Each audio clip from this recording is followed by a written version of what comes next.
What is up, you guys? My name is RVZ and welcome back to Corpse Party Book of Shadows. Now we still have Seiko at our house, at Naomi's house rather. We just got out of the shower and she's crazy as ever. Anyway, we do have a spare futon. Don't worry, I'm fine right where I am. Two people sharing a single bed would make for a warm night, but if either of us rolled over, the other was going to wind up clean on the floor. I offered the bed to her and was perfectly willing to spend the night on the roll-out futon, but she wouldn't have it. Well, as long as you don't feel too crowded, I guess this is fine. It's all warm and cozy, I love it. If only I could kiss you like this, I'd die a happy woman. With that, she punctured her lips into a shape resembling the number 3 and looked at me expectantly. What had gotten into her? No, we'd better not. Happy woman or no, I'd hate to see you die. Damn, wasted. Oh? I was just thinking, this is really fun. Yeah? It was around that point when I'd started to realize the truth about Seiko. After all, if an outsider were to witness her blunt act of harassment and my complete dismissal of it, they'd assume we were more than friends too. But it's not like I was actually in love with her. I really didn't feel that way at all.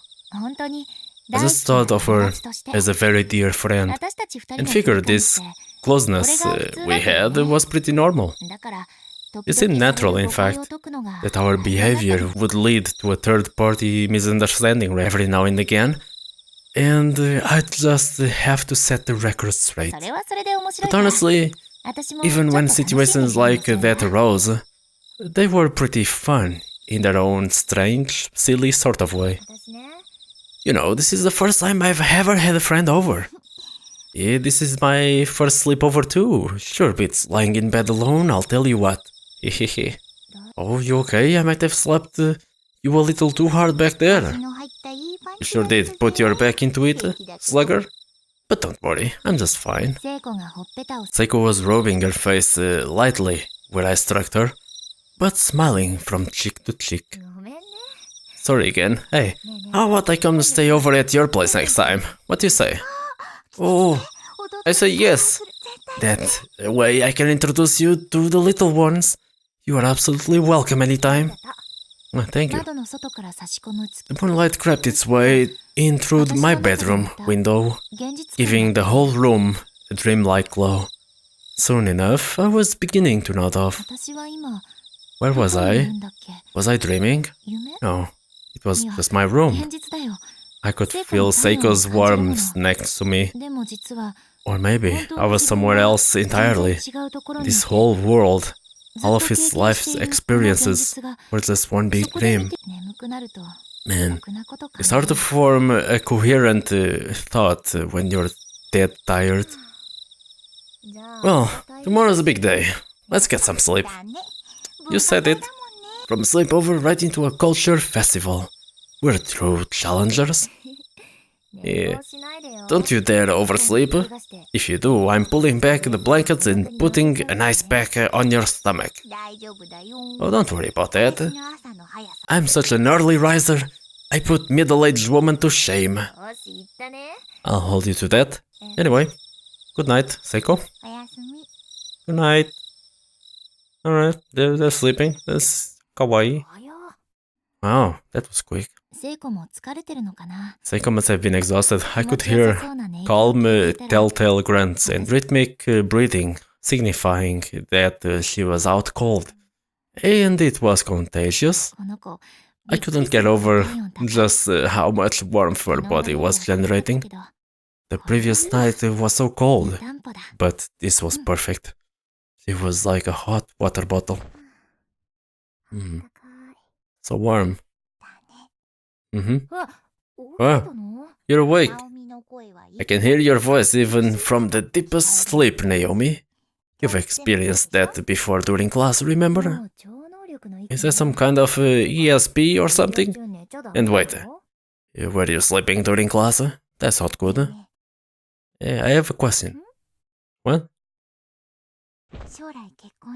In the future, even after you get married, will you still spend time with me like this? Yeah, of course I will. Talk about a bolt from the blue. For true? Tony, for true. I mean, we're friends, you know. Though, through thick and thin, and will always be. Yeah, thanks. Arigato. And you're really spaz sometimes, you know that? Seiko yanked the covers up over her head, like some girly anime heroine.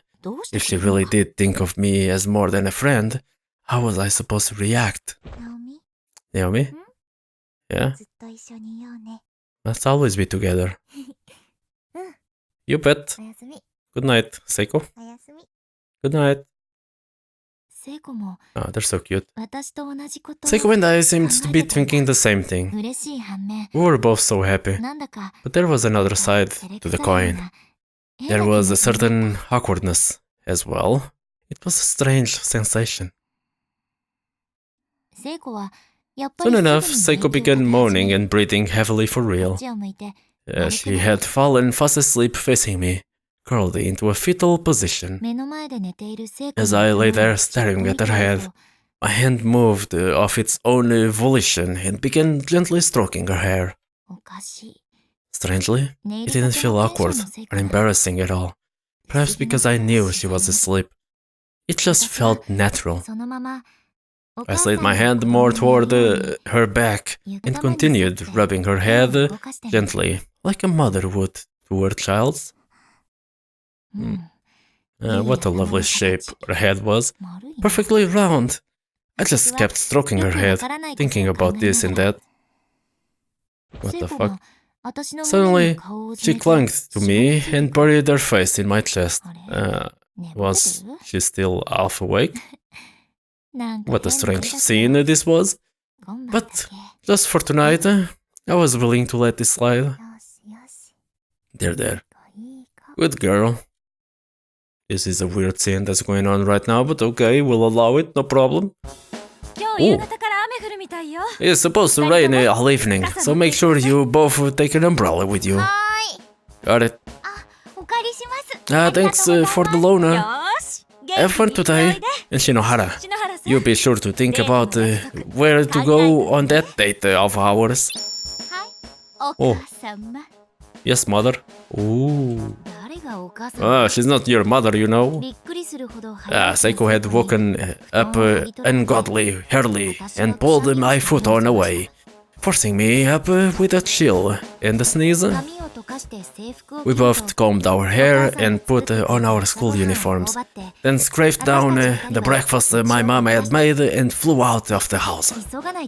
If we didn't hurry, we'd be late for setting up. Right. You hurry up for school. It's gonna be a good day. Oh, things are looking pretty grand this year too. Yeah, it's really coming together. But I forgot. I have to go get the balls from the prep room.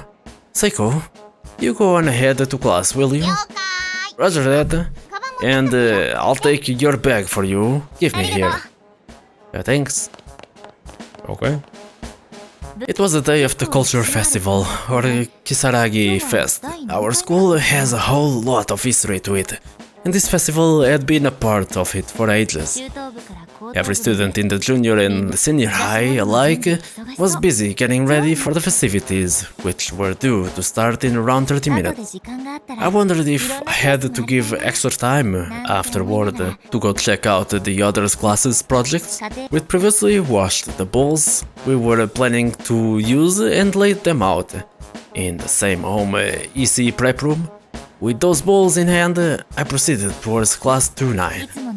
I climbed the usual staircase and headed towards the usual room, stepping carefully so I wouldn't drop any dishes. The plan this year was to host a red bean soup restaurant. I could smell the sweet red bean paste more and more clearly with every step I took. I'd eaten so much food at breakfast, and here we had even more food rearing its head. But when it comes to sweets, I say bring it on. Ooh, traditional sweets. Okay. Morning, everyone. This looks like there'll be enough bowls for today, don't you think? Oh, Mayu. Good morning. Hey, Yumi. Oh. Yeah, that looks like it will be plenty. Yoshiki! Oh, you're here as well. Hey! Morning, Kishinuma. Morning, Satoshi. Ooh, Satoshi. Oh, Naomi. Well, Satoshi seemed a bit out of sorts. He was just staring blankly. Was he still half asleep? It bothered me to see him like that, but I literally had my hands full. I really couldn't dwell on it. I pushed on into the classroom. Weird. But I couldn't actually see what was in front of my feet, so... And I have to admit, it was kind of scary. It would be a real challenge not to drop anything. Ooh, Naomi! Good morning, my dear. Oh. Yeah, Seiko, stop grabbing my ass. Haven't we already said our good mornings already? Ooh. But how can I resist an opportunity like this? Naomi! Hands restricted, unable to fend off my advances. Yeah. Oh, look what you did! Oh, what? Oh, that's not good. Our tableware has to be kept clean. Guess we'll just have to go wash it all again. Here, I'll help. Oh, thanks, sorry for the trouble. Oh, everyone looks kawaii. And so began the culture festival. All day we wore the clothes Suzumoto prepared for us, and we served the red bean soup to our schoolmates. She had a lot of costuming experience, having worked on that side of things in the drama club for quite some time. She even did the sewing herself, putting all her practice to the test. And the kimonos she prepared for us really were of exceptional quality. So good, in fact, that they became a centerpiece for us, bringing in students from the junior and the senior high divisions alike. It made for a busy day. When we weren't tending to customers, we were chasing after the slacker, Kishinuma, or taking time to check out some of the other class projects. In the end, not only did we have a really fun day, we also wound up being the most popular classroom in the whole festival.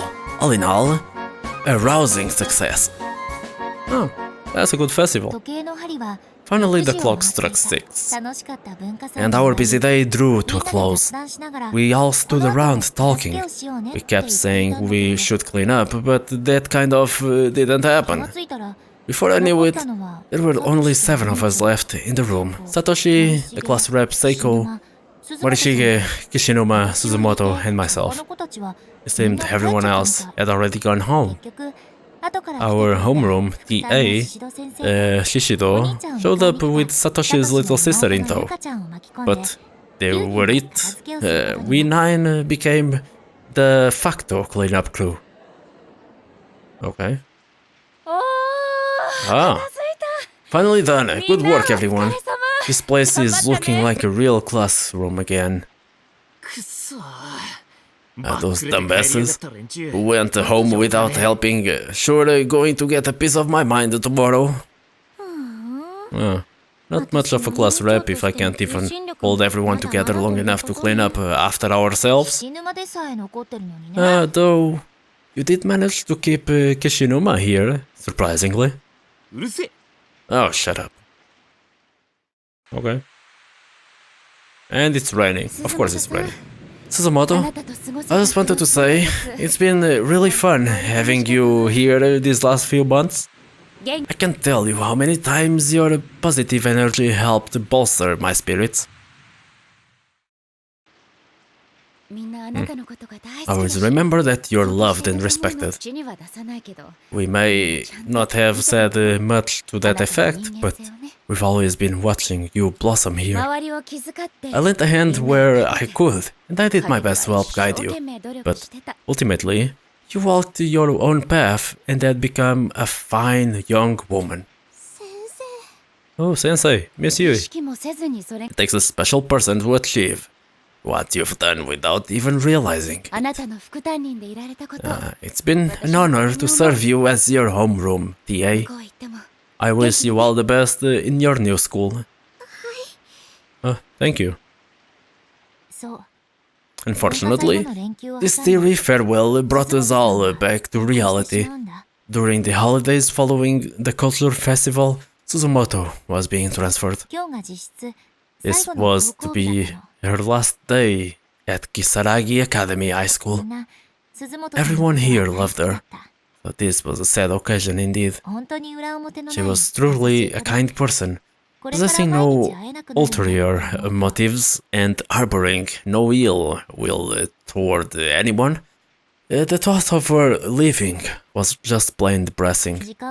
But time waits for no one, and sadly the time had come to say our goodbyes. As one final hurrah, our occult-obsessed class rep asked us to perform some friendship ritual called Sachiko Ever After. Oh shit, here we go. Alright, this is the game we've been looking for, and we've been waiting for this. Yes. Upon mentioning it, she produced a paper doll from her bag. Wow, for fuck's sake, man. It looked a lot like those proxy dolls you'll sometimes see in Shinto shrines, designed to absorb bad karma in somebody's place. Visually, this whole thing just seemed like the setup for a cursed scenes or something. It was kind of scary, and I wasn't the only one who thought so. This is, well, it's a charm that I found on the internet. If we do it right, then all of us will be together forever. Or we'll always be friends anyway. That's the gist of it. Yeah, there's more to it than that. Interesting. So, how does it work? No, don't do this. Satoshi? Seriously, don't do this, it's dangerous. Our lives are on the line. Whoa. Satoshi! Don't you think that's going a bit overboard? Yeah?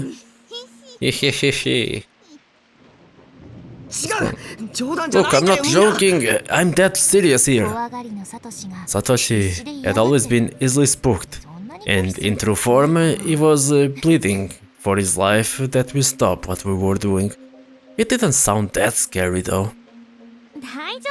Don't worry, Mashita, this isn't my usual creepy fare. I gotta say, it's rare to see you get this worked up.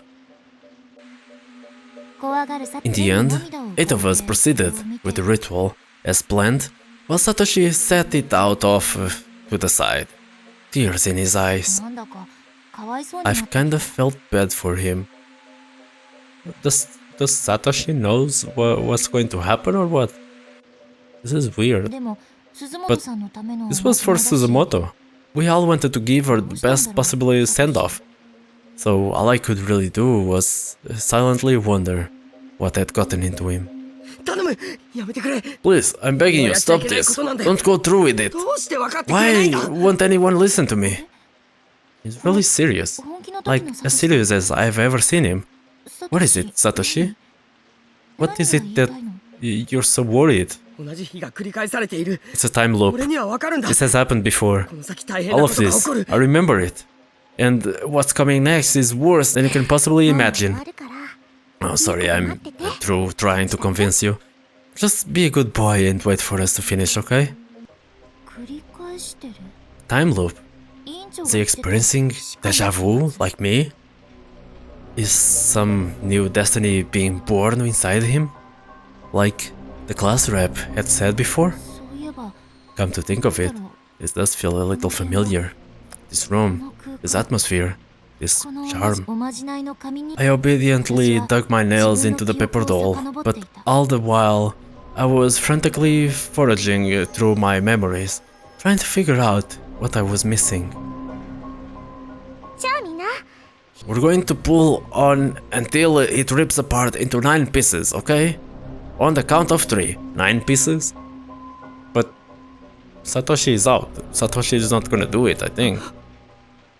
Oh. With a pallid face, Satoshi quickly rushed over and grabbed the paper himself. He was joining us after all, it seemed. Oh, okay. Satoshi is going in.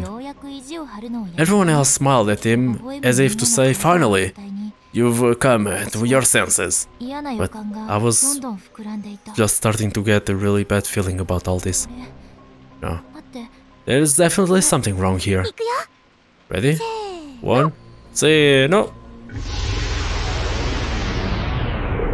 Yeah, we fucked up. We fucked up. We fucked up, boys. No.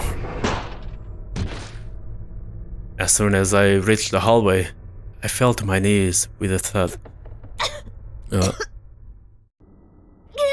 No, what was that? A person? It was pitch black. I swear it was shaped like a person. The school infirmary door hung open near me, and in my panicked state, I swore I'd seen a black shadowy figure within it. Oh boy. No. What the fuck is happening right now? Naomi's... Alright. Alright, Naomi. Alright, calm down, Naomi. Yeah, my mind had been completely overtaken with fear. What was that? What just happened? That dark, misty entity came toward me and entered my body from every orifice. It came in through my ears, through my mouth. I felt an enormous lump in my throat, blocking the flow of air into my lungs and momentarily tethering me on the brink of unconsciousness. I was almost killed. It felt as if a cold hand reached into my body and grabbed hold of my life's energy, turning all my internal organs inside out and leaving me for dead. My stomach was churning, my bowels were on fire, and my legs were all twisted around themselves. Can pressure alone disrupt the human body this much? The odor and the flavor of my own gastric juices still gnawing at the back of my throat. I felt like I was going to throw up again, but I held it in. What the fuck? Why are you alone? I remember this. This place. These circumstances. I've been here before. I know I have. After performing the Sachiko Ever After ritual, there was a hellish noise. Then a huge hole appeared on the floor. And then I was here, in the school. There was no sign of Satoshi or Miss Shishido or the class rep or anyone else. Only Seiko was still near me, collapsed in a heap on the floor.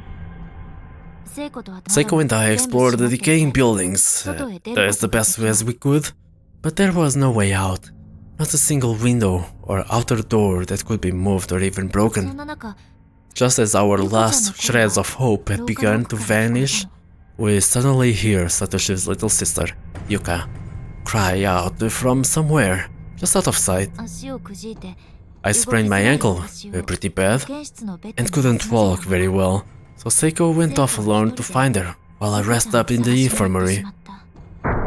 Oh, that's where the shadow is. And that's when the dark, shadowy figure showed up and began attacking. Oh. I was scared. So scared. So very scared.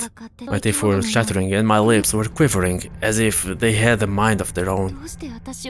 Why would she leave me alone like that? I told her I'd go with her to look for Yuka. So why? Why did she leave me behind? Was I going to slow her down? Was I going to get in her way? Man, this is so fucked up. Naomi, what happened? Are you okay? Seiko. What? Oh my god, are you alright? I'm so sorry I left you by yourself. Seeing Seiko's face, it quelled my shivers. Whenever she's around, I feel so at ease, and at that moment I just wanted to cling onto her and cry my eyes out. I should have just done it, but instead... Just leave me alone. Do you have any idea how scared I was? I'm sorry. I'm sorry, Naomi. Come on, let's try to find a way out of here together. What's the point? Just forget about it. Leave it alone. We're never getting out of here. Maybe it was the safety of Seiko's presence that did it. But all the fear welling up within me suddenly turned into anger. And I was like a spoiled child. Nothing good could come from lashing out like this. Seiko didn't do anything wrong. I knew that, but I couldn't stop myself from saying what I said. She was genuinely concerned about me, and I've sworn to myself that I'd protect her. But my sense of reason was fighting a losing battle. You realize we've gone missing, right? How do you think my mother's going to feel?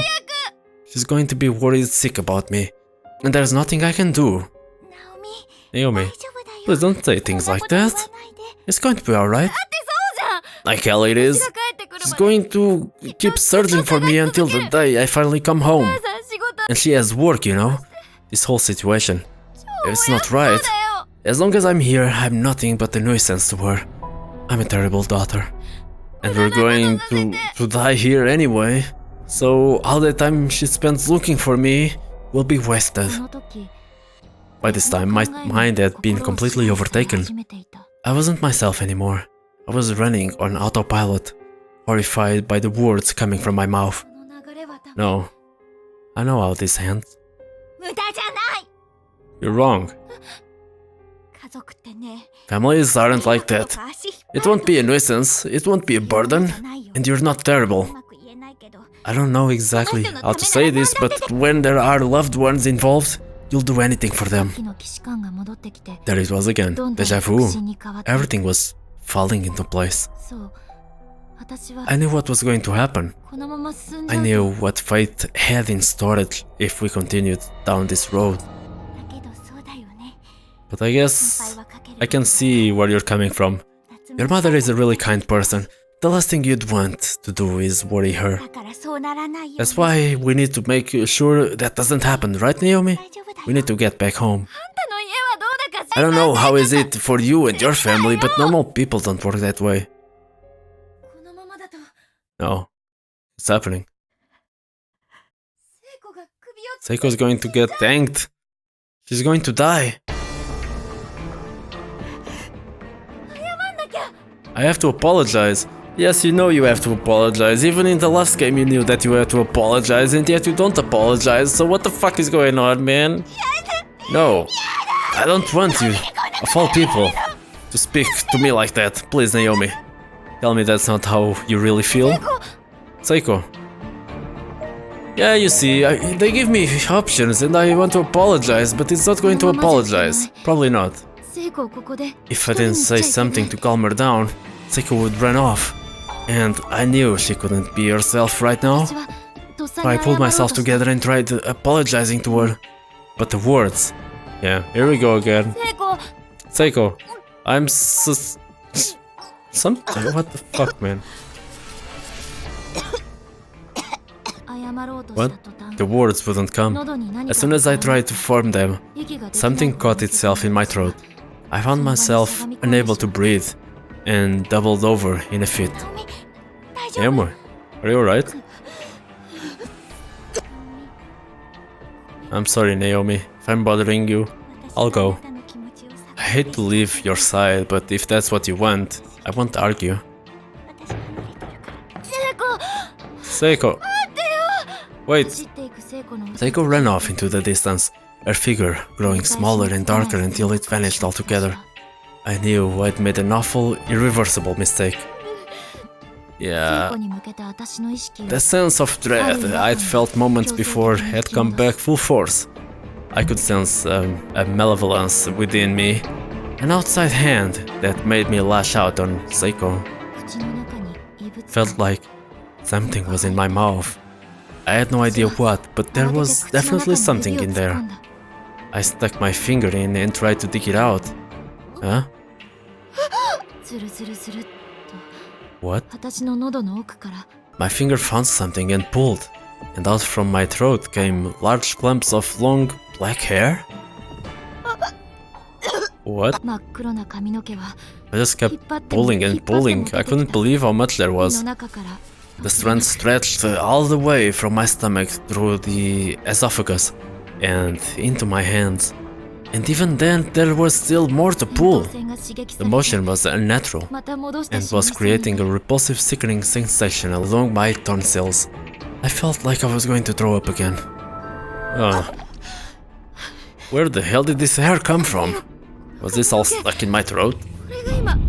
Whoa. It was only a faint notion before, but now I was certain. I was remembering some future event. I didn't know why or how, but I was repeating time. Am I just not allowed to apologize? I could feel a dark wheel guiding me. Someone or something wanted Seiko to be killed in this timeline as well. But I wasn't going to let that happen. Not without a fight. And that's where we end the episode. Yeah, before we go after that, I need to end the episode here. So yeah, apparently we are repeating the timeline. This is really weird, man. Hopefully we can save Seiko on this timeline, but we'll see. Anyway, let me know what you guys think about this episode in the comment section below. If you actually enjoyed the video, give it a like, don't forget to subscribe if you're new. As always, I hope to see you again.